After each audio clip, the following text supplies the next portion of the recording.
Hey, welcome back to the Mr. Excel podcast. I'm Bill Jelen. Now, in yesterday's podcast, we had a call from Jonathan who wanted to know how he could group all of his dates up to hourly information. He had a column of dates here with both the date and the time, and he wanted to break that down into hourly buckets.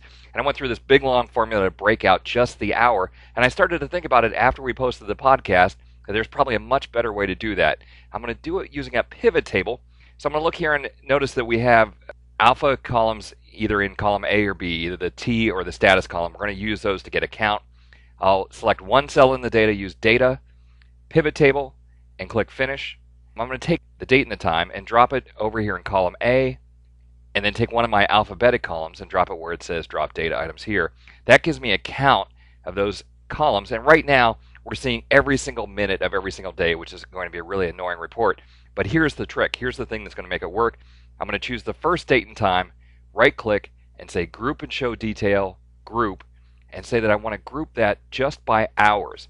Not by minutes, not by months, quarters. Just choose hours, click OK, and very quickly Excel will take all of that data and consolidate it down to one row per hourly bucket.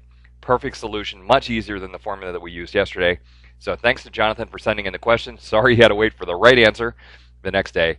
Thanks for stopping by. We'll see you next time for another netcast from Mr. Excel.